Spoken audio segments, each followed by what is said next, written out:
I just found out that one of my coworkers is making about $10,000 more than me. Oh, that's nothing. I just found out that my doctor has not been taking me seriously for years, and now I have a terminal illness that we could have solved if we just found it earlier. I just found out that the Anon account that's been liking a weird amount of my bikini pictures on Instagram is that same coworker. Me too.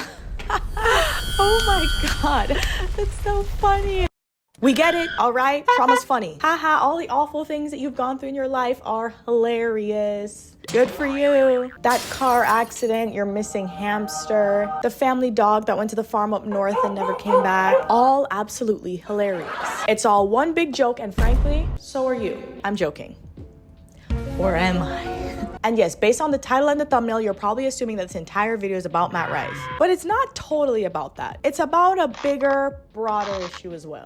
However, Matt Rife, the self-proclaimed handsome comedian, has come under fire recently because of his most recent special. Most of the focus was that for his opening, he did a DV joke. And then his super weird response to it, which was telling everybody that didn't find the joke funny that they should get a special needs helmet. And then after that, going on Jordan Peterson's podcast. And just various other forms of like doubling down and defending himself and his joke. And to be honest with you, I've found his entire war online with his fans more entertaining than the special itself. Because is there not something kind of intrinsically funny about a comic fighting with his audience? And I mean, I guess it's leaning into his strength, crowd work. Like, why are we in the ring fighting with the comedians?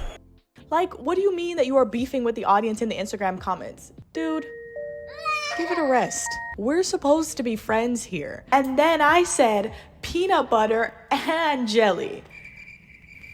Now listen up here, you punks. That joke was hilarious, and I'm gonna tell you why you're all wrong for not laughing and finding. And when it comes to the joke itself or the comedy special, I don't really have anything new to add. I've seen a lot of commentary videos already done about it, and everyone has repeatedly hit the nail on the head. They're all right. I agree with mostly everything that I've seen. But I do think that Matt Rife and his comedy special and this joke are bringing to light a bigger theme that's been brewing under the surface of all of our consciousnesses. Is that a word? And that is just how funny is trauma, actually.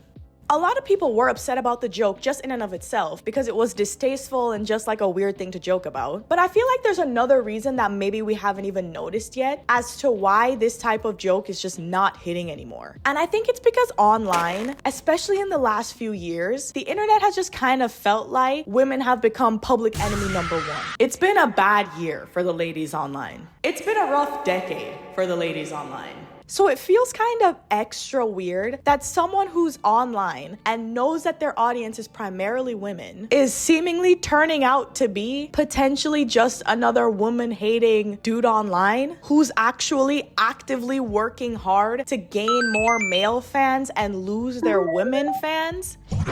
What's wrong with just having fans? It seems additionally insidious that given the way that women are kind of talked about and treated online at this current point in time, that the methodology that you would be employing to get more male fans is specifically jokes about DV. What kind of male fans are you trying to attract? And my 2 cents is you could just be funny to everyone.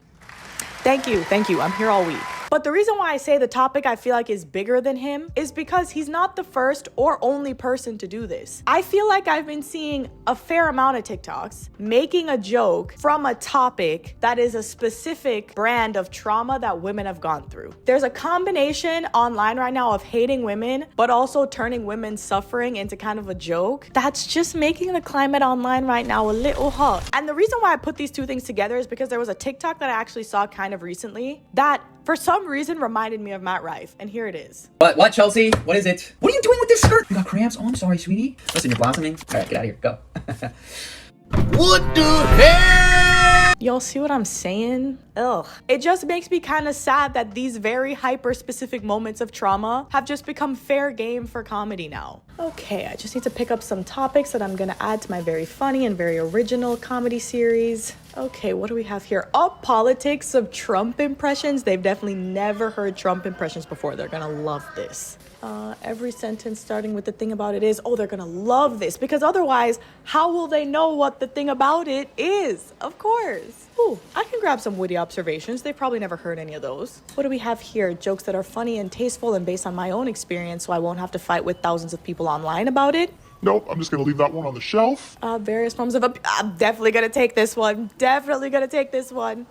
See, is it that you can't make trauma jokes? I don't think so. I really do feel like if you're a skilled enough comic, you can probably find a way to make anything funny. Is it necessarily my brand of humor? Not necessarily. But that doesn't mean I can't acknowledge that it could be funny, even if it's something that might trigger me specifically. With a skilled enough touch, yeah, maybe anything can be funny. The issue I have with these jokes is not just the jokes themselves, but it's that these people don't have the facilities to make these jokes. They're just not funny enough to be excusable. Because listen, I'm not a comic, but I am going to try and have a little teachable moment here. So I'm just gonna give a brief little lesson about dark humor. The thing about dark humor is that it's more about the humor than the dark. It's supposed to be a joke. If the joke that you're telling relies more on the dark than the humor, you're just looking for an excuse to be offensive. If every single one of your female fans are telling you, hey, this joke wasn't funny, my brother in Christ, you're scaring the hoes. Hey, Matt, are you almost done with the printer? I regularly have dreams at night about a waitress I saw in a restaurant with a black eye because she should have been in the kitchen where all you broads belong. There was also another super creepy TikTok that I saw that had like the same energy as the first one. Oh, hold on. How you doing? How you doing, baby? Hey, You family? yeah. Reggie. Yeah. This see daughter? Look like it. I also wonder a lot when I see videos like this, how did the video get pitched to the people involved? Like, what did the ideation meeting look like with the team? Okay, so we're working on our next TikTok, and I was hoping we could just kind of throw some ideas out there and see what sticks. How about a day in the life? No, too girly. We're trying to avoid large female audiences, thank you. Ooh, what about sports? No, anything that involves men in tights still attracts way too many women, and those aren't the kind of men we want anyway. Come on, guys, we must be able to think of something. Oh, I got it. What about incredibly hyper-specific moments that involve adult figures in young girls' lives being super creepy toward them with Emmy award-winning acting and insane amounts of detail?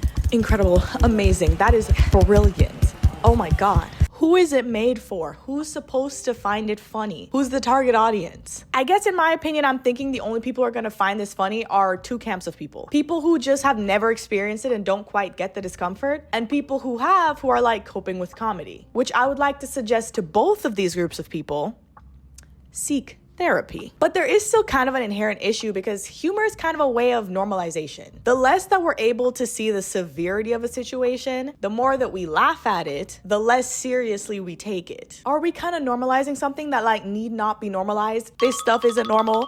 With the way things are online, the way that women are treated, the way that allegations are treated, I guess it feels weird because it kind of feels like it might be too soon for these jokes, you know? It kind of feels like we're making jokes about a tragedy the day after that tragedy, you know? Is it making a culture online that's like super anti-woman already, just way worse?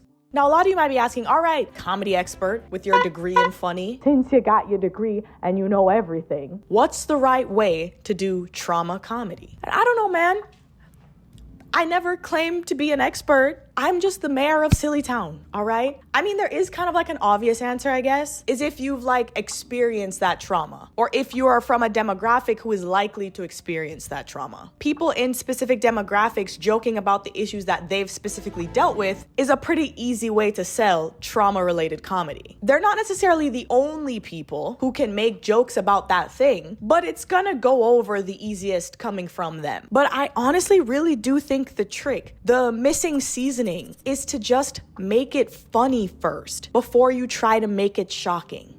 We're meant to be laughing. I guess I just wonder about the premise of it because it feels like comics now are more out to make their audience uncomfortable than they are out to make their audience laugh. Like, why is there even so much discourse on Matt Rife and comedy in general right now? We were supposed to be having fun. It feels like comics these days just want to make us cry, to be honest. I'm just doing a quick survey about the show. How did you find it?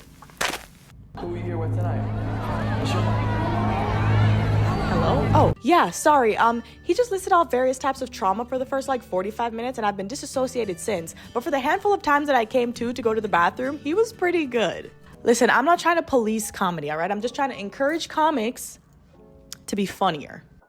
So what was the point of this video and what is the wrap up? If you have to do this much defending of your joke, it probably wasn't that funny. And that, my friends, is the video. Thank you so much for watching. Me and the best audience that money can buy are really grateful that you watched. I'm sure a lot of you have already watched the Matt Rife special, and I'm sure a lot of you know about him. But if you have any feelings about the topic, the video, the special itself, him, please do let me know. I would love to hear other people's feelings about it as well. Thank you so much as well for not poor shaming me for my mic being a phone in a sock. And if you've made it all the way to the end of the video, thank you so much for watching. Please like and subscribe, and I will see you in the next one.